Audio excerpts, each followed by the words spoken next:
নজরুল ইসলাম। অধ্যক্ষ নজরুল ইসলাম, আপনাকেও স্বাগত আমাদের অনুষ্ঠানে। আমার বাপাশে রয়েছেন ইসলামী আন্দোলন বাংলাদেশ মনোনীত ভোলা 1 আসনের সংসদ সদস্য প্রার্থী জনাব ওবায়েদ বিন মুস্তফা। জনাব ওবায়েদ বিন মুস্তফা, আপনাকে স্বাগত আমাদের অনুষ্ঠানে। ঠিক তার পাশে রয়েছেন মোতাসিন বিল্লাহ, সাধারণ সম্পাদক বাংলাদেশ জাতীয় পার্টি, যে দলটির নেতৃত্বে রয়েছেন জনাব আন্দালিব রহমান পার্থ, এবং পার্থ একই সঙ্গে এই আসন থেকে বিএনপির জোটের মনোনীত প্রার্থী। আমরা চেষ্টা করেছিলাম তাকে অনুষ্ঠানে রাখার জন্য, তিনি ব্যস্ততার কারণে আমাদের সময় দিতে পারেননি। একই সঙ্গে আমাদের সাথে ভোলার বিশিষ্ট ব্যক্তি এবং সাধারণ ভোটাররা উপস্থিত হয়েছেন। সবাইকে আসলে স্বাগত জানাচ্ছে। প্রিয় ভোলাবাসী, আপনাদের প্রতি কৃতজ্ঞ, আপনারা সময় দিয়েছেন, আমাদের অনুষ্ঠানে যুক্ত হয়েছেন। প্রিয় দর্শক, আমরা আজ আলোচনা করব ভোলার সম্ভাবনার সংকট এবং সমস্যা নিয়ে। একই সঙ্গে এখানকার যারা সংসদ সদস্য প্রার্থী রয়েছেন তারা কি প্রতিশ্রুতি দিচ্ছেন এবং ভোটারদের কি প্রত্যাশা, সেই বিষয় নিয়ে আলোচনা করব। তো আলোচনা শুরু করার আগে আমরা এই ভোলার সমস্যা সংকট নিয়ে একটি প্রতিবেদন তৈরি করেছি, দেখে আসতে চাই প্রতিবেদনটি।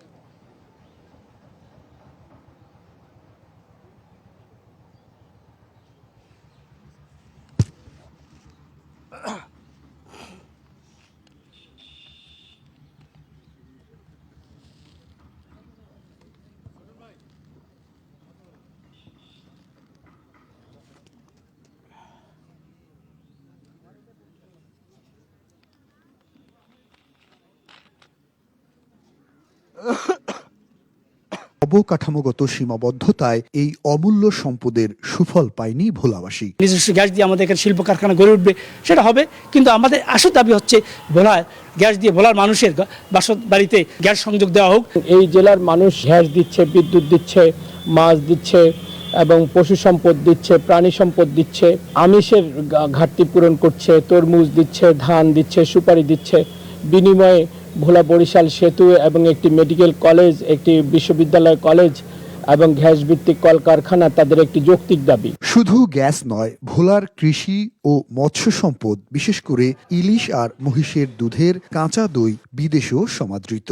গ্যাসের কার্যকর ব্যবহার, ভোলা বরিশাল সেতু সহ উন্নত যোগাযোগ ব্যবস্থা, নদী ভাঙন রোধ ও মেডিকেল কলেজ স্থাপন এখন এ জনপদের প্রধান দাবি।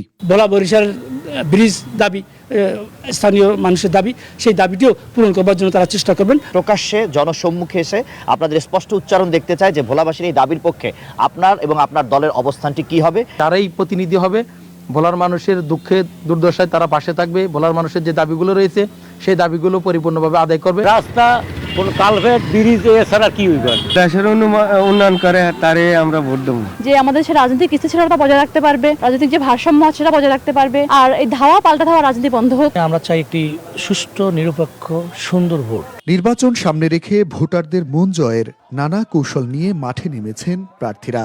উন্নয়ন, কর্মসংস্থান আর অবহেলার অবসানে দিচ্ছেন নানা প্রতিশ্রুতি। জনগণ আল্লাহ চাইতো আমার সাথে আছে এবং আমি ইনশাল্লাহ বিজয়ের ব্যাপারে সম্পূর্ণ নিশ্চিত। গ্যাস দিতে হবে এবং গ্যাস ভিত্তিক শিল্প কলকারখানা করতে হবে, যাতে আমাদের এলাকাতে মানুষের কর্মসংস্থান যাতে আমাদের এখানে হয়। বিশ্বমানের একটি হাসপাতাল করবে ইনশাআল্লাহ, এবং সাথে মেডিকেল। ভোলা বরিশাল যে সেতু দীর্ঘদিনের প্রত্যাশা, যেটা জাতীয় অর্থনীতিতে গুরুত্ব বহন করবে, সেই সেতু আমরা বিনির্মাণ করব। আমি আশাবাদী যে এই এলাকায় ইনশাল্লাহ এবার মানুষ যে পরিবর্তনের যে আকাঙ্ক্ষা, যে চাওয়া, সেটা ইসলামী আন্দোলন এবং আমাকেই বেছে নিবে। আমাদের অভিযান পরিচালনা হচ্ছে একটি অবাধ, সুষ্ঠু এবং নিরপেক্ষ নির্বাচন করার জন্য। আমরা নির্বাচন কমিশনের নির্দেশনা অনুযায়ী আমরা কাজ করে যাচ্ছি এবং আমাদের সার্বিক প্রস্তুতি সন্তোষজনক। 4টি সংসদীয় আসন নিয়ে গঠিত ভোলার মোট ভোটার 16,92,688 জন। পর্যটন থেকে শুরু করে প্রাকৃতিক গ্যাস, কৃষি, মৎস্য, প্রকৃতি যেন দুহাত ভরে দিয়েছে ভোলাবাসীকে। তবুও অবকাঠামোগত সীমাবদ্ধতায় কাঙ্ক্ষিত উন্নয়ন বঞ্চিত এই জনপদ। সংশ্লিষ্টরা বলছেন, সঠিক পরিকল্পনা আর প্রয়োজনীয় বিনিয়োগ করা গেলে এই দ্বীপ জেলা হয়ে উঠতে পারে দেশের অর্থনীতির নতুন বাতিঘর। ভোলা থেকে জুনায়েদ আল হাবিব, দেশ টিভি। আমরা প্রতিবেদনটি দেখলাম এবং যেখানে দেখলাম যে সাধারণ মানুষ তাদের অনেক সংকট এবং সমস্যার কথা তারা তুলে ধরেছেন। একই সঙ্গে আসলে এই ভোলা জেলার সবচেয়ে বড় যে সমস্যাটি নদী ভাঙ্গন। প্রতি বছরই এখানে ভিটেমাটি হারা হন অসংখ্য মানুষ এবং বাস্তুচ্যুত হন। আর সেই সঙ্গে আসলে ভোলার যেই সম্ভাবনা রয়েছে, বিশেষ করে যে প্রাকৃতিক গ্যাসের মজুদ রয়েছে, তার সঠিক ব্যবহার নিয়েও কিন্তু এখানকার মানুষের প্রশ্ন রয়েছে। একই সঙ্গে মূল ভূখণ্ডের সাথে ভোলা কিন্তু বিচ্ছিন্ন এবং সেই মূল ভূখণ্ডের সাথে যুক্ত করার জন্য ভোলাবাসীর দীর্ঘদিনের দাবি ভোলা বরিশাল সেতু, সেটি রাজনীতি কিন্তু সেই দাবিতেই রয়ে গেছে। এখন আগামী নির্বাচনের দিকে মানুষ তাকিয়ে আছেন, কারা তাদের এই স্বপ্ন বাস্তবায়ন করবেন। তো আমরা এই আলোচনায় ফিরবো, একই সঙ্গে সাধারণ মানুষ যারা রয়েছেন তাদের প্রশ্ন নিব। তাদের প্রার্থীরা এখানে উপস্থিত রয়েছেন, তারা চাইলে যে কোনো প্রশ্ন করতে পারবেন। তবে সেই আলোচনায় ফেরার আগে আমি একটু প্রার্থী যারা রয়েছেন তাদের কাছে যেতে চাই। আমার বা পাশে রয়েছেন বাংলাদেশ জামায়াত ইসলামী মনোনীত যে প্রার্থী যিনি রয়েছেন, তার কাছে জানতে চাই, অধ্যক্ষ নজরুল ইসলাম, আপনার কাছে জানতে চাই যে ভোলার নির্বাচনী পরিবেশ এখন পর্যন্ত কেমন? তফসিল ঘোষণার পর আচরণ বিধি নিয়ে কোনো প্রার্থী বা কোনো দলের প্রতি আপনাদের কোনো অভিযোগ থাকলে যদি সংক্ষেপে একটু বলেন। আলহামদুলিল্লাহ, দেশ টিভির কলাকলসী সবাইকে ধন্যবাদ। বলার নির্বাচনী যে অবস্থা, এটা এখন পর্যন্ত আমরা ভালো মনে করি এবং নির্বাচনের সুন্দর পরিবেশ আছে। আগামী দিন বলে দেবে কিরকম পরিবেশ থাকে, প্রশাসন কতটুকু সহযোগিতা করে।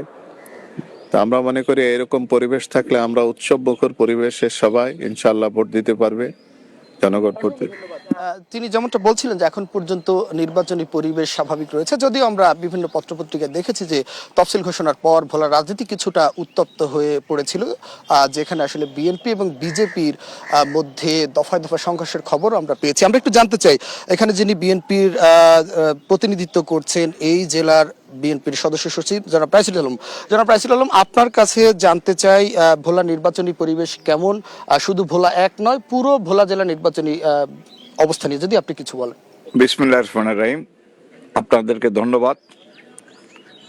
ভোলা নির্বাচনী পরিবেশ এখন পর্যন্ত পুরোপুরি শান্ত আছে এবং যে কথাটা আপনি বলেছেন ভোলা বিএনপি এবং বিজেপি ভাই ভাই ঝগড়া হতেই পারে।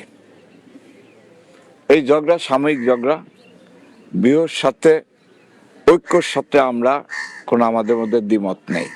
আমাদের চেয়ারম্যান জনাব তারেক রহমান প্রথম মনোনয়ন দিয়েছিল আমাদের ভোলা জেলা বিএনপির আহ্বায়ক, জোটের স্বার্থে পরবর্তীতে মনোনয়ন বদলি করে জাতীয় পার্টির বিজেপির চেয়ারম্যান ব্যারিস্টার আদনানী রহমান পার্থ সাহেবকে দিয়েছে। আমরা এটাকে স্বাগত জানাই। এবং আপনাদের যে ভেদাভেদ ছিল সেটি ভুলে আপনারা বৃহৎ স্বার্থে আমাদের চেয়ারম্যান সাহেবের নির্দেশে আমরা ইনশাআল্লাহ ঐক্যবদ্ধভাবে কাজ করব। অসংখ্য ধন্যবাদ। আমরা আশা করি আগামী 12 ফেব্রুয়ারি যে নির্বাচন অনুষ্ঠিত হবে সেই নির্বাচন পর্যন্ত ভোলার পরিবেশ শান্ত থাকবে। বিশেষ করে 22 জানুয়ারি যে প্রচারণা শুরু হবে তারপরই কিন্তু নির্বাচনের দৃশ্যপট কিছুটা পাল্টে যায় এবং সেখানে সহিংসতার খবরও কিন্তু গণমাধ্যমে ভেসে আসে। তো আমরা আশা করছি সেই পরিস্থিতি এবার ভোলায় হবে না। আমি একটু যেতে চাই আমার বাঁ পাশে যিনি রয়েছেন, ইসলামী আন্দোলন বাংলাদেশ মনোনীত এখানকার সংসদ সদস্য প্রার্থী জনাব ওবায়েদ বিন মুস্তফা। আপনার চোখে নির্বাচনী পরিবেশ কেমন? কোনো অভিযোগ রয়েছে কিনা আচরণবিধির লঙ্ঘন এবং যাবতীয় বিষয় নিয়ে?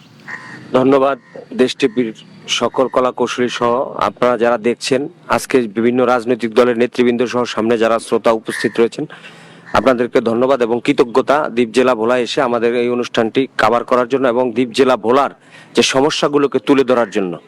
না, আমরা এই পর্যন্ত ভোলায় যে দুই একটি বিচ্ছিন্ন ঘটনা ছাড়া এখন পর্যন্ত নির্বাচনী যে পরিবেশ, এটা একটা সৌহার্দ্যপূর্ণ পরিবেশ আছে এবং আমাদের ভোলার একটা ঐতিহ্য হলো যে আমরা এই জেলায় বিভিন্ন দল করতে পারি কিন্তু আমরা সবাই মিলেমিশে থাকি। এটা একটা ঐক্যের যে চেষ্টা, এটা সবসময় অব্যাহত থাকে। আর যারা আমরা রাজনীতি করি আমরা চাই যে আগামীর এই ভোলা হবে ঐক্যবদ্ধ ভোলা।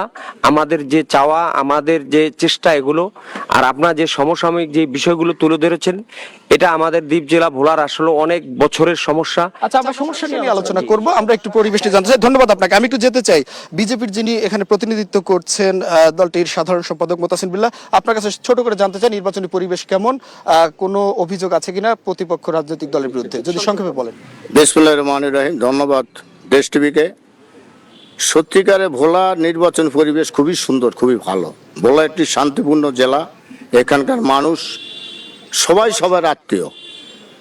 আমি মনে করি ভোলার অন্তত একে নির্বাচনটা খুবই শান্তিপূর্ণভাবে এবং সবাই যে যাকে ভোট দিবে সেটা ভিন্ন ব্যাপার, ঐক্যবদ্ধভাবে আমরা সুন্দরভাবে ভোলা নির্বাচনটা হবে এই বলে আমার ধারণা। আমরা আশা করি ঐক্যবদ্ধভাবে প্রতিটি রাজনৈতিক দলের মতাদর্শ ভিন্ন থাকলেও দেশের স্বার্থে, বৃহৎ স্বার্থে তারা ঐক্যবদ্ধ থেকে জাতিকে একটি ভালো এবং সুষ্ঠু নির্বাচন উপহার দিবেন, আমরা সেই প্রত্যাশা করি। আজ যেহেতু আয়োজন আসলে মূলত সাধারণ মানুষকে ঘিরে, ভোটারদের প্রত্যাশাই আমরা শুনবো। আমি একটু যেতে চাই ভোলাবাসীর কাছে যারা আজকে আমাদের সাথে উপস্থিত হয়েছেন। প্রিয় ভোলাবাসী, আপনাদেরকে অসংখ্য ধন্যবাদ, আপনারা আমাদের এই অনুষ্ঠানে যুক্ত হয়েছেন। আজকে আপনার প্রার্থীরা রয়েছেন এখানে, আপনাদের জন্য আমাদের প্রশ্নের পর্বটি মুক্ত থাকবে, কোনো মন্তব্য থাকলে আপনারা জানাতে পারবেন এবং প্রার্থীদের সরাসরি প্রশ্ন করতে পারবেন। আমি শুরু করতে চাই প্রশ্ন পর্বটি। এখানে আমরা দেখছি যে এই তরুণ এবং প্রবীণ সকল শ্রেণীর ভোটাররাই কিন্তু এখানে উপস্থিত রয়েছেন। আমি শুরু করতে চাই একটু আপনাকে দিয়ে, যদি আপনার প্রার্থীদের কাছে কোনো প্রশ্ন থাকে করতে পারেন, ভোলার নির্বাচনী পরিবেশ নিয়ে কোনো মন্তব্য থাকলে সেটিও বলতে পারেন। বিসমিল্লাহির রহমানির রহিম।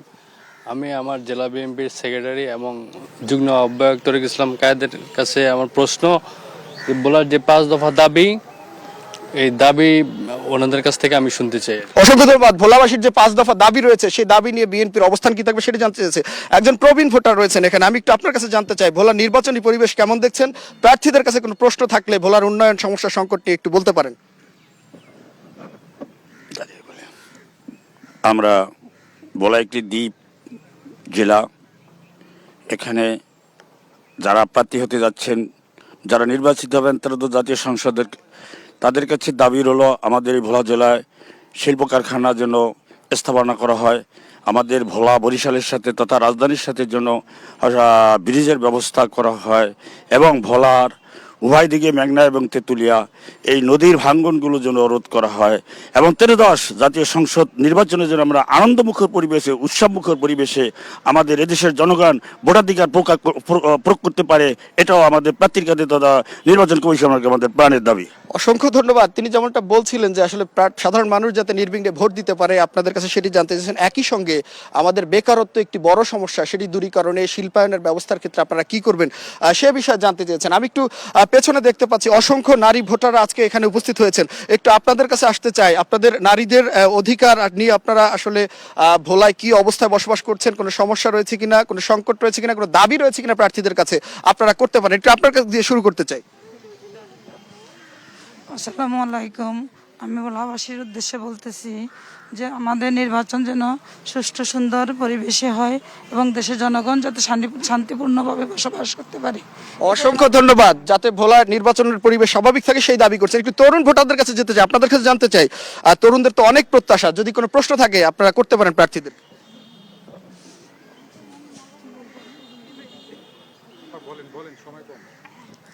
আমি বলতে চাচ্ছি যে আমাদের সামনের যেই প্রার্থী আসবে, যে নির্বাচনে মানে আমাদের ভোটে যে আর কি হ্যাঁ, উনি যেন আমাদের শিক্ষা ব্যবস্থাটা আর তো উন্নত করে। অসংখ্য ধন্যবাদ। তিনি শিক্ষা ব্যবস্থা নিয়ে কথা বলছেন। আসলে ভোলার মানুষ এখন আমরা শিক্ষার দিক থেকে বিভিন্নভাবে পিছিয়ে রয়েছি। আমি আবার আসবো দর্শকদের কাছে। আমরা দর্শকরা যে প্রশ্নগুলো ছুড়ে দিয়েছেন সেই প্রশ্নের আসলে উত্তর নিব প্রার্থীদের কাছ থেকে এবং তারা জানাবেন তাদের প্রত্যাশা এবং তাদের প্রতিশ্রুতি এবং নির্বাচনকে কেন্দ্র করে তাদের যে রোড ম্যাপ রয়েছে সেই রোড ম্যাপ নিয়ে তারা কথা বলবেন আজকে। তবে আজকের এই অনুষ্ঠানে সময় হলো একটি বিজ্ঞাপন বিরতির। প্রিয় দর্শক, বিরতির পর ফিরছি কিছুক্ষণ পর, সঙ্গেই থাকুন।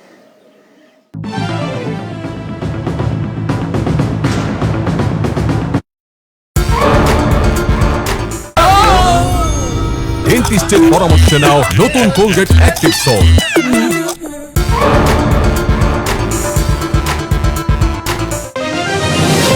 আসসালামু আলাইকুম। আপনাদের জন্য আছে একটা ব্রেকিং নিউজ। আপনারা কি জানেন আশিয়ান সিটিতে কি পাওয়া গেছে? আশিয়ান সিটিতে গুপ্তধন পাওয়া গেছে। কি বিশ্বাস হচ্ছে না তো? চলুন তবে দেখে আসি।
যেগুলো প্রয়োজন এগুলো নিয়ে দীর্ঘদিন যাবৎ আন্দোলন করছি। আমি ওবায়দুর রহমান, ভোলা বরিশাল জাতীয় সেতু কমিটি বাস্তবায়ন কমিটির সেক্রেটারি। এই ভোলা বরিশাল সেতু নিয়ে আমি শুধু ভোলা ঢাকা নয়, চট্টগ্রাম সহ সারা বাংলাদেশে এটা নিয়ে আমরা আমাদের যে প্রোগ্রাম, গণমত, এগুলো পরিকল্পনা থাকবে যদি আপনি সংসদ সদস্য নির্বাচিত হতে পারেন। আন্দোলনের বিষয় আমাদের পরিকল্পনা হলো দ্বীপজলা ভোলার প্রথম সংকট হলো আপনার নদী ভাঙ্গন। এটার যে প্রতি বছর যে বরাদ্দ হয় যে পানি উন্নয়ন বোর্ডের যে স্থায়ী বাঁধের, এই স্থায়ী বাঁধের যে শতভাগ বরাদ্দ এটা সঠিকভাবে হয় না, যার কারণে দ্বীপ জেলা ভোলা প্রতিদিনই এটার মানচিত্র ছোট হচ্ছে। আমাদের এই দ্বীপ জেলা ভোলা অনেক খনিজ সম্পদ রয়েছে। আপনি এই খনিজ সম্পদকে তখনই কাজে লাগাতে পারবেন যদি এটা থাকে, আর যদি আপনার না থাকে তাহলে এই সম্পদ কাজে লাগানো যাবে না। আপনারা জানেন যে 1991 সালে এই দ্বীপ জেলা ভোলায় প্রথম গ্যাস উত্তোলন করা হয়। আজকে পরিকল্পনা জানতে চাই, আমরা ভোলার গ্যাসের ইতিহাস জানি, আপনারা কি করবেন এই গ্যাসের সঠিক ব্যবহার? আমি সেই কথাই আপনি আমাকে বলতে দিতে হবে তো, আপনি আমারটা নেন তারপরে বলেন যে 35 বছর হলো, এই 35 বছরের আমাদের এই গ্যাসকে আমরা কাজে লাগাতে পারিনি। আমাদের এখানে কোনো শিল্প কারখানা গড়ে ওঠেনি। এই দ্বীপ জেলা ভোলার অনেক বেকারত্ব সমস্যা, বেকারত্ব দূর করা যায়নি। অতীতে যারা এখানে স্থানীয়ভাবে নির্বাচিত হয়েছিলেন, এমপি মন্ত্রী ছিলেন, তারা যদি এই 35 বছরে যদি একটি করেও মিল, ফ্যাক্টরি, কল কারখানা করতেন, তাহলে আজকে আমাদের ভোলার এত লক্ষ লক্ষ লোক বেকার থাকতো না। আমরা যদি আগামীতে নির্বাচিত হই তাহলে ভোলাকে আমরা গ্যাস ভিত্তিক শিল্পাঞ্চল হিসাবে গড়ে তুলবো ইনশাল্লাহ। ভোলার বেকারত্ব দূর করব। ভোলা দ্বীপ জেলা ভোলায় যে পর্যটনের যেই সুযোগ সুবিধা, এটাকে কাজে লাগিয়ে এটা বাংলাদেশের মধ্যে কুয়াকাটার থেকে ভোলাকে বেশি পর্যটনের একটা সুন্দর স্পট করার সুযোগ আছে। এখানে আমাদের যে মৎস্য, এই মৎস্য সম্পদকে কাজে লাগিয়ে আমরা এটাকে মৎস্য সংরক্ষণ করতে পারি। এই মৎস্য আমরা বাইরে, যেহেতু আমাদের সময় সীমাবদ্ধতা আছে, আমরা সবাইকে সুযোগ দিতে চাই। আমি একটু যেতে চাই আপনার পাশে যিনি রয়েছেন বিজেপির মোতাসিন বিল্লাহ, আপনার কাছে জানতে চাই ভোলা বরিশাল সেতু দীর্ঘদিনও হলো না, কোথায় আটকে আছে? আপনার দল ক্ষমতায়, বিশেষ করে বিজেপি যদি এই ভোলার শাসনভার পায়, আপনাদের আসলে সুনির্দিষ্ট কি পরিকল্পনা থাকবে? আমরা আমাদের নেতা দেশটা আন্দোলন পার্থ সাহেব এই ভোলা 1 থেকে যদি ইনশাল্লাহ জনগণের ভোটে আগামী দিনে নির্বাচিত হন, তাহলে তার অনেকগুলি পরিকল্পনা আছে। আমরা 3টি পরিকল্পনা জানতে চাই। প্রথম সুনির্দিষ্ট হলো ভোলা বরিশাল ব্রিজ, বাংলাদেশ ভূখণ্ডের সাথে আমরা ডাইরেক্ট সংযোগ করার জন্য বরিশাল ব্রিজ, ভোলাতে একটি মেডিকেল কলেজ স্থাপন করা, ভোলার যে গ্যাস আমরা কাজে লাগাইতে পারি না, সেই গ্যাস ঘরে ঘরে দেওয়া, প্লাস ভোলায় বিল ইন্ডাস্ট্রি করে এটি গ্যাসগুলি কাজে লেগে দেশে বেকার যে সমস্যাগুলি দূর করার জন্য হাজার হাজার লক্ষ লক্ষ লোক আমাদের ভোলাতে কাজ করতে পারে যদি ভোলা আমরা মিল স্টে করতে, যেহেতু আমাদের গ্যাস আছে। আমরা প্রত্যাশা রাখি আপনারা সেই প্রতিশ্রুতি এবার বাস্তবায়ন করবেন। আমি একটু যেতে চাই আমার ডান পাশে যিনি রয়েছেন, জামায়াত মনোনীত যিনি সংসদ সদস্য প্রার্থী রয়েছেন নজরুল ইসলাম। অধ্যক্ষ নজরুল ইসলাম, আপনার কাছে জানতে চাই ভোলার সন্ত্রাস, মাদক মুক্ত করার ক্ষেত্রে, দুর্নীতি মুক্ত করার ক্ষেত্রে আপনাদের কি ভূমিকা থাকবে?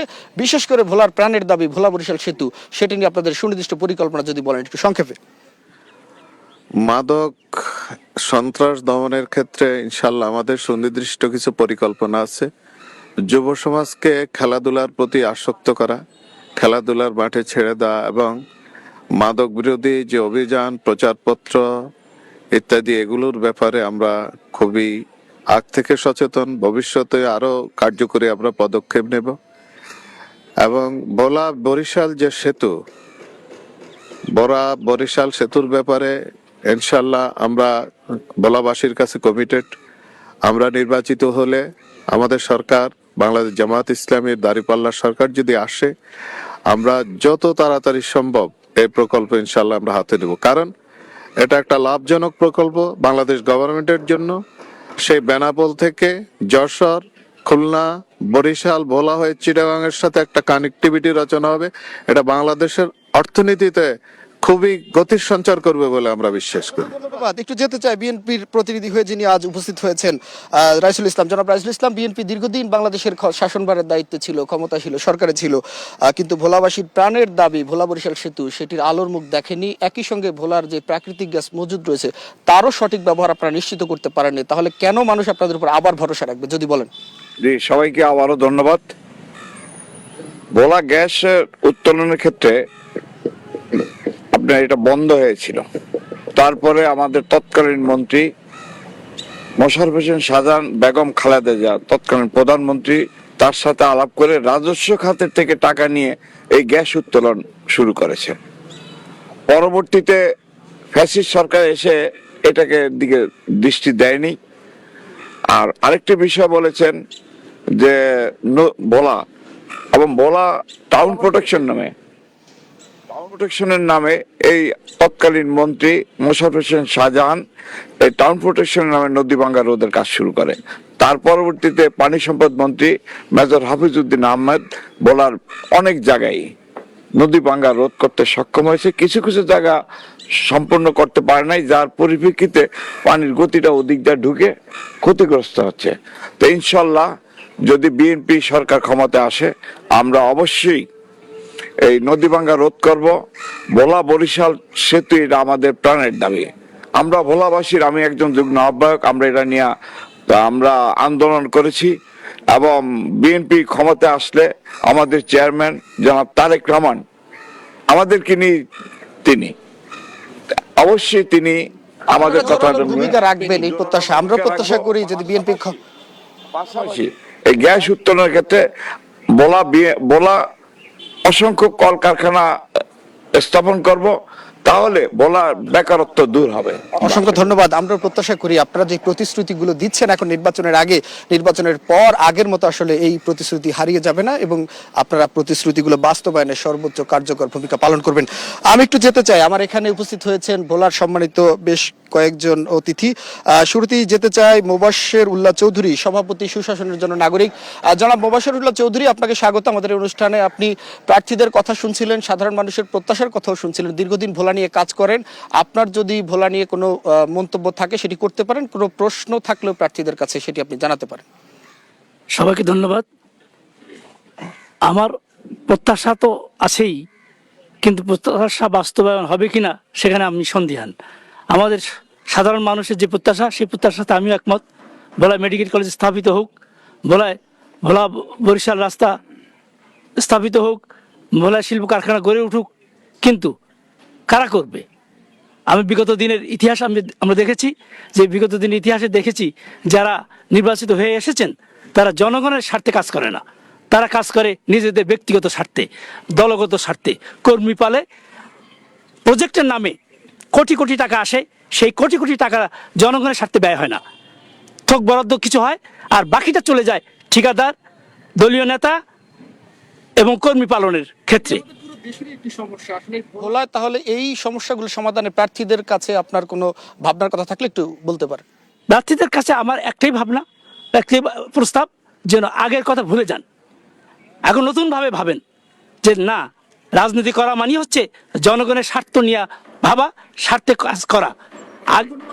আমরাও আসলে চাই এই নতুন যে বাংলাদেশের স্বপ্ন আমরা দেখছি 24 পরবর্তী, সেই নতুন বাংলাদেশে আসলে আগের অবস্থায় আমরা ফিরে যাব না, নতুন করে চিন্তা করব। এই বাংলাদেশ আসলে নিজের স্বার্থের জন্য নয়, আসলে জনগণের স্বার্থ নিয়ে আমরা কাজ করব। আমি একটু যেতে চাই, এখানে আমার আরেকজন অতিথি রয়েছেন তরিকুল ইসলাম কায়েদ, যুগ্ম আহ্বায়ক ভোলা জেলা বিএনপি। আসলে তরিকুল ইসলাম কায়েদ, আপনাকে স্বাগত। আপনাকে আমরা আসলে রাজনৈতিক নেতৃত্বের বাইরেও আপনার একটি পরিচয় জানি, আপনি ভোলাবাসীর অধিকার নিয়ে বেশ সোচ্চার। তো একটু আপনার রাজনৈতিক পরিচয়ের বাইরে ভোলার সমস্যা নিয়ে আপনি যেহেতু দীর্ঘদিন কাজ করছেন, আপনার অবজারভেশন জানতে চাই। একই সঙ্গে প্রার্থী যারা রয়েছেন, আপনার দলের প্রতিনিধি রয়েছেন, যদি আপনি আসলে ভোলার যে ভোলা বরিশাল সেতুর নিয়ে যদি আপনার কোনো প্রত্যাশার কথা বা প্রশ্ন থাকে একটু করতে পারেন। বিসমিল্লাহির রহমানির রহিম। ধন্যবাদ হাবিব ভাই এবং দেশ টিভি। ভোলা একটি সম্ভাবনাময় জেলা, খাদ্যে উদ্ধৃত জেলা এবং ভোলা অপার নৈসর্গিক দৃশ্য, মহান আল্লাহ তাআলার সৃষ্টি। ভোলা বরিশাল সেতুর কথা আপনি ইতিমধ্যেই অনেকের কাছে শুনেছেন। ভোলায় গ্যাস ভিত্তিক কলকারখানা স্থাপনের বিষয় আছে। ইতিমধ্যেই বিএনপির চেয়ারম্যান জনাব তারেক রহমান 8 দফা কর্ম পরিকল্পনা ঘোষণা করেছেন। এই 8 দফা কর্ম পরিকল্পনা এই ইস্তেহারে আসবে। জানি, আমি আপনার কাছে প্রশ্ন রাখতে চাই, এই যদি আপনার দল ক্ষমতায় আসতে পারে, যেহেতু আপনি রাজনীতির সাথেও জড়িত আছেন, একই সঙ্গে অধিকার কর্মী, তাহলে আপনারা স্থানীয় নেতৃত্ব হিসেবে কতটা জোরালো ভূমিকা রাখবেন এই অধিকারগুলো, আপনাদের এই দাবিগুলো কেন্দ্র থেকে নিয়ে আসার জন্য? আমি আপনাকে বলি, এই 8 দফা কর্ম পরিকল্পনার ভিতরেই সাধারণ রুরাল ডেভেলপমেন্ট, যেটাকে তৃণমূল পর্যায় থেকে মানুষকে উন্নত করা, মানুষের ভাগ্য উন্নয়নে কাজ করার জন্য জনাব তারেক রহমান 8 দফা কর্ম পরিকল্পনা দিয়েছেন, যার ভিতর শিক্ষা, স্বাস্থ্য, কৃষি এবং ক্রিয়া এবং মানুষের সমস্ত কিছু নিহিত রয়েছে।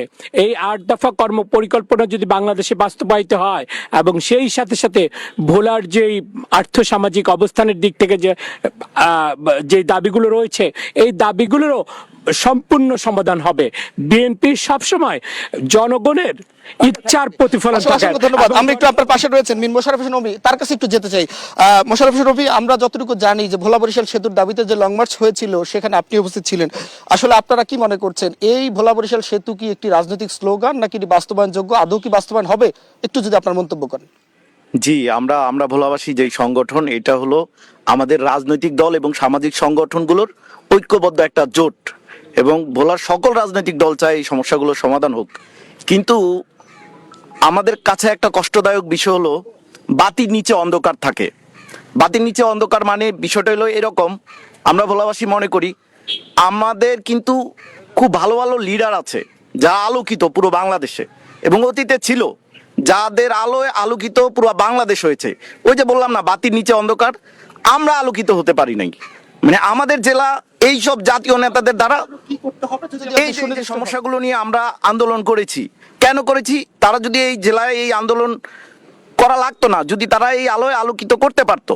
তারা জাতীয়ভাবে চিন্তা করে, তারা এক একজন জাতীয় নেতা।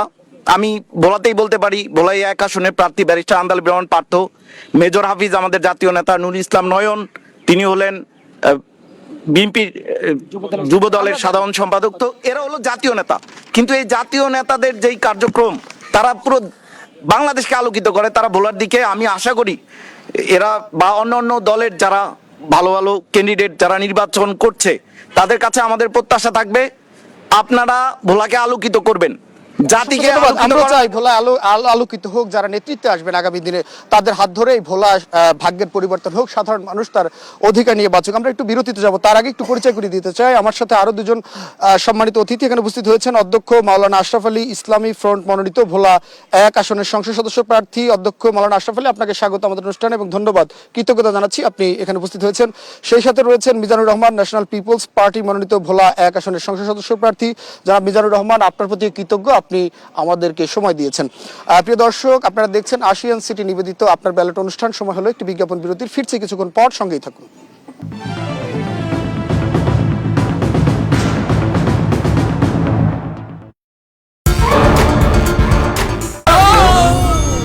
ডেন্টিস্টের পরামর্শ নাও নতুন কোলগেট অ্যাক্টিভ সল্ট।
দাঁড় করাচ্ছেন। আমি একটু দেখতে পাই এখানে একজন আইনজীবী রয়েছেন। আপনার কাছে শুরুতে যেতে চাই যে আসলে ভোলার যে সাধারণ মানুষের আইনগত যে সমস্যাগুলো রয়েছে আপনার চোখে আসলে সেটি কেমন, কি ধরনের ভোগান্তি রয়েছে, একই সঙ্গে প্রার্থীদের কোনো প্রশ্ন থাকলে করতে পারেন। যে আমাদের জন্ম থেকে ভেসে চলা এই ভোলার মানুষ নানা সমস্যায় জর্জরিত, বিশেষ করে আইনগত বিগত দিনে এখানে মামলার নামে ভয় দেখানো সব সময়। আসলে আমাদের যিনি ভোলার জাতীয় নেতা রয়েছেন তিনি আন্দালিব রহমান পার্থ, বিজেপি চেয়ারম্যান, উনি বলছেন যে মানবিক ভোলা হিসাবে এবং একটা ইনসাফের নগরী হিসাবে ভোলাকে গড়ে তুলতে হলে যেই কাজগুলো প্রথমে করতে হবে সেটা হলো এই যে মামলা থেকে, মিথ্যা মামলা থেকে মানুষকে মুক্ত করে দিতে হবে। অসংখ্য ধন্যবাদ। মানে তিনি যেমনটা বলছিলেন যে আসলে ভোলাবাসী প্রায় এই ধরনের মিথ্যা মামলার শিকার হন, সব বিভিন্ন হয়রানির শিকার হন, তারা সেই হয়রানি থেকে আসলে মুক্তি চান। ধন্যবাদ আপনাকে। আমি একটু যেতে চাই, একজন প্রবীণ ভোটার রয়েছেন আপনার কাছে, প্রার্থীদের কাছে কোনো প্রশ্ন থাকলে করতে পারেন, ভোলার নির্বাচনী পরিবেশ নিয়ে কোনো মন্তব্য থাকলে জানাতে পারেন। জি, আসসালামু আলাইকুম রহমতুল্লাহ। দেশ টিভির আপনার ব্যালট আয়োজন, জি এই আয়োজনের জন্য আপনাদেরকে ধন্যবাদ, সঞ্চালককে ধন্যবাদ জানাই আমাকে সুযোগ দেওয়ার জন্য। আমার প্রশ্ন হইল, এখানে যে বিএনপির সম্মানিত নেতৃবৃন্দ আছেন, যে এই জুলাই বিপ্লবের উসিলায় আমরা এই দেশটাকে একটা সুন্দর পরিবেশ পেয়েছি, কিন্তু জুলাইয়ের পরে আমরা সেই পরিবেশটা সুন্দর দেখি নাই। আমার প্রশ্ন হইল যে এই পরিবেশটা রাখার জন্য ঐক্যমত্য কমিশনে যেই বিষয়গুলো একমত হয়েছে আগামী নির্বাচনে ভোট, সে আপনারা ভোটে অংশগ্রহণ করবেন কিনা আমার এই নেতৃবৃন্দের কাছে প্রশ্ন। আমরা বুঝতে পেরেছি। জি, আর একটা প্রশ্ন হলো, এই আমরা যে রক্ত দিলাম যে একটা সুন্দর পরিবেশের জন্য আগামী নির্বাচনে, সেই পরিবেশ আপনারা চান কিনা। তারা প্রশ্ন করেছেন যে গণভোট আসলে বাংলাদেশের খুবই গুরুত্বপূর্ণ একটি বিষয়, সে বিষয়ে বিএনপির অবস্থান কি থাকবে, হায়ের পক্ষে থাকবেন, আশা করি আপনি উত্তর দিবেন। আমি একটু যেতে চাই পেছনে, এখানে দেখছি যে অসংখ্য নারীরা রয়েছেন, এটা আপনাদের কাছে জানতে চাই। আসলে আপনার প্রার্থীরা আছেন, প্রশ্ন করতে পারে না। আমার প্রশ্ন, আপনারা গণভোট নিয়ে আসলে কোনো কিছু জানেন কিনা, এখন পর্যন্ত কোনো প্রচারণা আপনাদের কাছে এসে পৌঁছেছে কিনা? না, পৌঁছায়নি। গণভোট নিয়ে আপনারা কোনো ধারণা আছে কিনা? না, আমার কোনো ধারণা নাই। আসলে গণভোট নিয়ে এখনো সাধারণ মানুষের কাছে সরকারও পৌঁছাতে পারেনি, রাজনৈতিক দলগুলো সেভাবে তারা আসলে কথা বলতে পারেনি, যেটা আমরা দেখলাম যে সাধারণ মানুষ তেমনটি ভাবছেন। একটু আপনার কাছে জানতে চাই, যদি কোনো প্রশ্ন থাকে প্রার্থীদের কাছে ভোলার সমস্যা নিয়ে, আপনারা একটু বলতে পারেন। আমাদের ভোলার প্রার্থীদের কাছে আমাদের একটাই দাবি, তারা আমাদের ভোলা উন্নয়ন করবো এবং আমাদের ভোলা বরিশাল সেতু করার ক্ষেত্রে অনেক গুরুত্বপূর্ণ ভূমিকা রাখবে। অসংখ্য ধন্যবাদ। একই প্রশ্ন কিন্তু ভোলাবাসীর প্রাণের দাবি, ভোলা বরিশাল সেতু, সেই সেতুর সবার মুখ থেকে এই দাবি উচ্চারিত হচ্ছে। আমরা সাধারণ মানুষের প্রশ্ন নিলাম, আমরা একটু প্রার্থীদের কাছে যেতে চাই, সরাসরি যেতে চাই। বিএনপি প্রতিনিধি হয়ে যিনি এখানে উপস্থিত রয়েছেন, জনাব রাইসুল ইসলাম, আপনার কাছে প্রশ্ন ছুড়ে দিয়েছেন, জুলাইয়ের পরবর্তী যে পরিবেশ তারা আশা করছেন সেটি আসলে নেই, একই সঙ্গে গণভোট নিয়ে আপনাদের অবস্থান কি যদি বলেন। আবারও আপনাদের সকলকে, তার উপস্থিত সকলকে ধন্যবাদ। আমি শ্রদ্ধার সাথে স্মরণ করি, জুলাই আগস্টে ভোলাতে 48 জন লোক শহীদ হয়েছে এবং অসংখ্য আহত হয়েছে। সেই সাথে সারা বাংলাদেশের প্রায় 1,500 লোক যারা শহীদ হয়েছে, সকলে আত্মার মাগফিরাত কামনা করছি, এবং যারা পঙ্গুত্ব বরণ করে আছেন, আল্লাহ পাক জানেন তাদেরকে সুস্থ করে আমাদের মাঝে স্বাভাবিকভাবে আসতে পারে, সেই আল্লাহর কাছে ফরিয়াদ করছি। আপনারা দেখেছেন এখানে অনেকে উপস্থিত আছে। জুলাই আগস্টে আন্দোলনে ভোলা বিএনপির কি ভূমিকা ছিল, কি করেছে না করেছে সেটা জানে, যেহেতু সেজন্য বলি, বিএনপি জুলাই আগস্টের আন্দোলনের সপক্ষে আমাদের চেয়ারম্যান জনাব তারেক রহমানের নির্দেশে আমরা করেছি। প্রশ্ন হচ্ছে জুলাইয়ের পরের অবস্থান নিয়ে বিএনপি স্পষ্ট ভাবে বলে দিয়েছে ভোটের পক্ষে কথা বলার জন্য, পরিষ্কার ভোটের পক্ষে। একই সঙ্গে ভোলার যে নির্বাচনী জুলাইয়ের পরবর্তী যে পরিবেশ থাকার কথা তারা প্রশ্ন করেছেন, সেই পরিবেশটা কিছুটা বিঘ্ন ঘটেছে। একটা বৃহৎ বিএনপি একটা বৃহৎ রাজনৈতিক দল, কিছু ভুল ত্রুটি থাকবে সকল দলের, শুধু বিএনপি না, এখানে যে সমস্ত দল রয়েছে সকল দলের মধ্যে কিছু ভুল ত্রুটি থাকতে পারে, থাকবে, এটাই হওয়াটাই স্বাভাবিক। কিন্তু বিএনপি এমন কোনো কিছু করে নাই যেটা জনগণের কাছে প্রশ্নবিদ্ধ। জামাত মনোনীত প্রার্থী, আপনার কাছে যেতে চাই, গণভোট নিয়ে আপনাদের অবস্থান কি? একই সঙ্গে এখানের যেই সন্ত্রাসের অভিযোগ করেছেন, একই সঙ্গে মামলা বাণিজ্যের একজন অভিযোগ করেছেন যে মামলা দিয়ে হয়রানি করা হয়, আপনারা ক্ষমতায় গেলে সে বিষয়ে কি সুনির্দিষ্ট পদক্ষেপ নেবেন? গণভোটের ব্যাপারে আমাদের অবস্থান হলো, আমরা দেশে বিদেশে সব জায়গায় আমাদের কেন্দ্রের নির্দেশে এটা পাবলিসিটি হচ্ছে এবং আমাদের নেতাকর্মীরা কার্যকরী ভূমিকা রাখতেছে মাঠে ময়দানে সব জায়গায়। আমরা গণভোটের হাঁয়ের পক্ষে আমরা অবস্থান দৃঢ়ভাবে নিয়েছি। ইনশাল্লাহ হাঁ বিজয়ী হবে, আমরা আশাবাদী, আমরা দৃঢ় প্রত্যয়ী।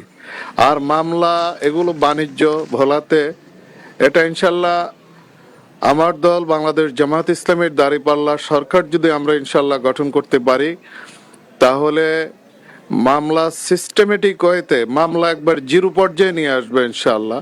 ধন্যবাদ আপনাকে। আমরা বুঝতে পেরেছি যে আপনারা ক্ষমতায় গেলে আসলে সাধারণ মানুষের হয়রানি বন্ধে যত ধরনের পদক্ষেপ নেওয়া দরকার সেগুলো নেবেন। একটু আমি যেতে চাই ইসলামী আন্দোলন মনোনীত প্রার্থী আপনার কাছে জানতে চাই, আমি একজন সাধারণ ভোটারকে প্রশ্ন করেছিলাম গণভোট নিয়ে, তারা আসলে গণভোট নিয়ে কিছুই জানে না। এটা কি রাজনৈতিক দলের ব্যর্থতা না সরকারের ব্যর্থতা, বা কোন জায়গায় সমস্যা মনে করছেন? গণভোট নিয়ে আপনাদের অবস্থান কি দলের? গণভোট নিয়ে আসলে আমাদের রাজনৈতিক দলেরও ব্যর্থতা আছে, গভর্নমেন্টেরও কিছু ব্যর্থতা আছে। যেইভাবে আমাদের প্রচার প্রসার করা দরকার ছিল সেইভাবে আমরা করি না, আমরা দলটাকেই হাইলাইট করেছি বেশি। সেই ক্ষেত্রে আমাদের আগামীতে প্রত্যেকটা দলেরই উচিত, যেহেতু জুলাইতে আমাদের এতজন শহীদ হয়েছে, যেই রক্ত যেই ত্যাগ, প্রত্যেক দলের এই বিষয়ে আমাদের মানে ভয়েস রেইজ করা প্রয়োজন। এবং আর যদি আমরা এটা করতে পারি এবং সরকারিভাবেও এটা প্রমোট করা দরকার। এই হ্যাবটের ব্যাপারে সরকারের আরো বেশি প্রয়োজন। ওনার যতগুলো প্ল্যাটফর্ম আছে সেখান থেকে এবং আপনাদের মিডিয়ার থেকেও আমরা এটা আশা করি। আপনার দলের অবস্থান কি? আমাদের দলের আমরা রেগুলার ক্যাম্পেইন করতেছি, প্রচার করতেছি। যেখানে আমরা এখনো নির্বাচনী প্রচার সেভাবে করা যায় না, যেখানে যাচ্ছি পথসভা বা উঠান বৈঠক সেখানে আমরা গণভোটের ব্যাপারে বলছি। ধন্যবাদ আপনাকে। একটু যেতে চাই বিজেপির যিনি প্রতিনিধি রয়েছেন, আপনার কাছেও জানতে চাই গণভোট নিয়ে আপনার দলের অবস্থান কি? একই সঙ্গে গণভোট নিয়ে মানুষের মধ্যে এখনো কোনো ধরনের সচেতনতা দেখা যাচ্ছে না, এটা কি আপনাদের ব্যর্থতা কিনা? গণভোট ব্যাপারে আমরা তো গণভোটের পক্ষে স্বাভাবিকভাবে, তবে যে কথাটা গণভোটের ব্যাপারে আমরা রাজনৈতিক দলগুলি যেভাবে প্রচার করা উচিত আমরা সেইভাবে প্রচার করতেছি না, বা হয়তো সামনে আমরা করব, হয়তো নির্বাচনী প্রচারণা 22 তারিখের পরে আনুষ্ঠানিকভাবে শুরু হবে, তখন আমরা মার্কা এবং গণভোট উভয়টাই একসাথে আমরা প্রচারণা শুরু করব। গণভোট নিয়ে প্রচারণা কোনো নিষেধাজ্ঞা নেই? না, তবু আমরা বলি, সবাই যেখানে যা আছে বলি। তারপরে মনে করেন সেই ব্যাপারটা থেকে সবাই যা যার মার্কা নিয়ে বেশি ব্যস্ত, এটা বাস্তব কথা। অর্থাৎ ভোটটার ব্যাপারে আমাদের সচেতন হওয়া উচিত, প্রত্যেকটা দলেরই উচিত, সেইভাবে আমাদের কাজ করা উচিত। অসংখ্য ধন্যবাদ। আসলে বাংলাদেশ এমন একটি যুগ সন্ধিক্ষণে দাঁড়িয়ে আছে যেখানে আসলে বাংলাদেশের ইতিহাসে প্রথম একই সঙ্গে জাতীয় নির্বাচন এবং গণভোট অনুষ্ঠিত হচ্ছে, এবং গণভোট অনুষ্ঠানের মধ্য দিয়ে আসলে যে আমরা নতুন বাংলাদেশের স্বপ্ন দেখছি সেটি আসলে বাস্তবায়নের দিকে রূপ নেবে। এবং প্রত্যেকটি রাজনৈতিক দলের যারা এখানে মনোনীত প্রার্থী রয়েছেন, প্রতিনিধি রয়েছেন, তারাও কিন্তু একই কথা বলছেন। তারা বলছেন যে বাংলাদেশকে এগিয়ে নিতে, একটি সুন্দর বাংলাদেশ গঠনে গণভোটের কোনো বিকল্প নেই। আমরা একেবারেই শেষ পর্যায়ে চলে এসেছি, তবে শেষ করব তার আগে প্রার্থীদের আরেকটু সুযোগ দিতে চাই। 30 সেকেন্ড করে আপনাদের কাছে জানতে চাই, শুরু করতে চাই যিনি এখানে বিজেপির প্রতিনিধি রয়েছেন, যদি ভোটারদের উদ্দেশ্যে কোনো কিছু বলার থাকে আপনাদের 30 সেকেন্ডে বলবেন। ভোটারদের উদ্দেশ্যে আমার একটি বক্তব্য, আমরা দীর্ঘদিন পরে মাঝে 3টি নির্বাচন আমরা এই দেশের জনগণ ভোট দিতে পারে নাই, একটা সুযোগ এসেছে আমাদেরকে ভোট দেওয়ার। আপনারা, আমি মনে করি মার্কা বড় কথা নয়, মানুষ দেখে ভোট দিবেন। ভালো মানুষ খারাপ মানুষ বিচার বিশ্লেষণ করে আগামী দিনে ভোলার মানুষের স্বার্থে ভালো লোককে নির্বাচিত করবেন, যিনি ভোলার আগামী দিনে সকল সমস্যার সমাধান করার জন্য চেষ্টা করবেন। আমরাও চাই ভালো মানুষ আসলে দেশের রাজনীতির নেতৃত্বে আসুক। একটু জানতে চাই ইসলামী আন্দোলন মনোনীত ওবায়দ বিন মুস্তফা আপনার কাছে, যদি ভোটারদের কাছে কোনো প্রত্যাশা থাকে। সদর আসনের হাত পাকা প্রতীকের প্রার্থী আমি ভোলাবাসী এবং তরুণদের সবার কাছে আমি দাবি করব, আমরা এমন জনপ্রতিনিধি নির্বাচন করব যাকে ভোলার মানুষ সবসময় কাছে পায়, যার প্রয়োজন। যেমন আমি স্পষ্ট কথা বলছি, আমরা এই শহরে এখানে জন্ম, আমরা সবসময় আমাদের এমন নেতা হয় যারা লিডার অনেক নামে বড়, কিন্তু এলাকার সাথে তাদের কোনো কানেক্টিভিটি নাই, যোগাযোগ নাই। আমরা চাই জনপ্রতিনিধির সাথে যাতে জনগণের সম্পর্ক থাকে, এরকম নেতা নির্বাচন করবেন আমরা। আপনারা আগে নয়, নির্বাচনের পরেও যাতে আসলে সাধারণ মানুষ এই প্রার্থীদের মুখোমুখি হওয়ার সুযোগ পান, প্রশ্ন করার সুযোগ পান, প্রশ্ন করতে পারেন, সমালোচনা করতে পারেন, সেই পরিবেশ যেন বজায় থাকে। একটু যেতে চাই জামাত ইসলাম মনোনীত প্রার্থী যিনি রয়েছেন আপনার কাছে, যদি ভোটারদের উদ্দেশ্যে কোনো কথা থাকে, মন্তব্য থাকে, 30 সেকেন্ডে শেষ করবেন। ভোলা 1 আসনের ভোটারদের উদ্দেশ্যে আমার বিনয়ের সাথে আমার আবেদন এটা যে সময় পরিবর্তনশীল, বিবর্তনের মাধ্যমে যে যুব সমাজ আছে, জেএনজি আছে এবং নতুন ভোটাররা আছে, ইনশাল্লাহ আগামীতে তারা পরিবর্তনের জন্যই ভোট দিবে। একটা নতুন পরিবর্তন আসুক এবং গতানুগতিক চিন্তাধারা থেকে আমরা বেরিয়ে এসে বলার সকল সমস্যা ইনশাল্লাহ আমরা সমাধানের লক্ষ্যে একজন ভালো, যোগ্য, সৎ, দক্ষ দেখে একজন প্রার্থীকে আমরা নির্বাচিত করব। অসংখ্য ধন্যবাদ। আমরাও পরিবর্তনের অপেক্ষায় আছি। জুলাই আগস্ট যেই আন্দোলন হয়েছিল সেখানে সহস্র মানুষ প্রাণ দিয়েছে আসলে পরিবর্তনের জন্য। এই পরিবর্তনটি বাংলাদেশের জন্য প্রয়োজন এবং এই পরিবর্তনের জন্য সবাই কিন্তু প্রত্যেক রাজনৈতিক দলই কাজ করছেন এবং তারা একই কথা বলছেন নির্বাচনের আগে। এখন আসলে অপেক্ষা, আসলে নির্বাচনের পরে তাদের এই সুর পাল্টে যাবে নাকি পরিবর্তনের পক্ষে থাকবে।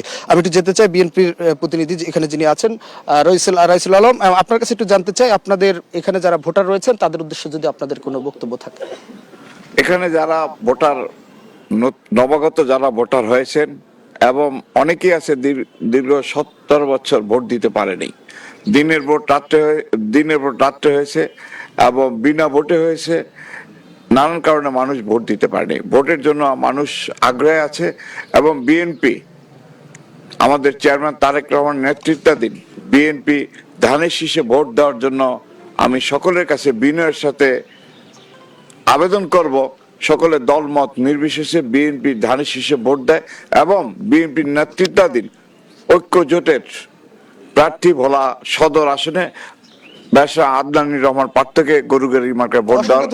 অসংখ্য ধন্যবাদ। আসলে প্রার্থীর কাকে সাধারণ মানুষ ভোট দিবেন তারাই হয়তো ঠিক করবেন, তারা বিচার বিশ্লেষণ করবেন। আজকে আমরা মুখোমুখি হয়েছেন এবং আপনারা যে প্রশ্নের উত্তরগুলো দিয়েছেন আসলে কাকে সন্তুষ্ট করতে পেরেছেন সেটির বিচার ভার এখানকার সাধারণ মানুষের উপর ছেড়ে গেলাম। আমরা শেষ করবো, একেবারে শেষ পর্যায়ে চলে এসেছি। আমি একটু যেতে চাই, এই ভোলা নিয়ে কাজ করেন দীর্ঘদিন ধরে আমার সহকর্মী ছোটন সাহা, তিনি ভোলার সমস্যার সম্ভাবনা নিয়ে কাজ করছেন। ছোটন সাহা, আপনি সাধারণ মানুষের কথা শুনলেন, প্রার্থীদেরও প্রতিশ্রুতির কথা শুনলেন, যদি আপনার কোনো মন্তব্য থাকে আপনি শেষ করতে পারেন খুব সংক্ষেপ। দেখুন, এখানে যারা প্রার্থী রয়েছেন, সুশীল সমাজের মানুষ রয়েছেন, সবাই কিন্তু বলেছেন যে ভোলার যে সমস্যাগুলো, বিশেষ করে ভোলা বরিশাল যে সেতু দাবি তারা তুলেছেন, গ্যাসের যে সমস্যা সেটি সমাধান চেয়েছেন এবং একই সাথে তারা যে স্বাস্থ্যসেবার উন্নয়নও কিন্তু চেয়েছেন। তো আমরাও প্রত্যাশা করছি, যেহেতু আমরা ভোলার বাসিন্দা, এই সমস্যাগুলো আগামী দিনে যে জনপ্রতিনিধি আসবেন তারা যেন এই সমস্যাগুলো বিবেচনা করেন এবং এই সমস্যা যাতে সমাধানগুলো তারা করেন, ভোলার উন্নয়ন যাতে তারা করেন। অসংখ্য ধন্যবাদ। ভোলা কি পারবে তার প্রতিশ্রুতির বৃত্ত ভেঙে উন্নয়নের পথে এগিয়ে যেতে, নাকি অপেক্ষার প্রহর আবারও দীর্ঘ হবে? আসলে সেই হিসাব হয়তো মেলানো যাবে আগামী এই নির্বাচনের মধ্য দিয়ে, যারা ক্ষমতা আসবেন তাদের কার্যক্রমের মধ্য দিয়ে। আজ এ পর্যন্তই, আবার দেখা হবে। সবাই ভালো থাকবেন, সুস্থ থাকবেন। আল্লাহ হাফেজ।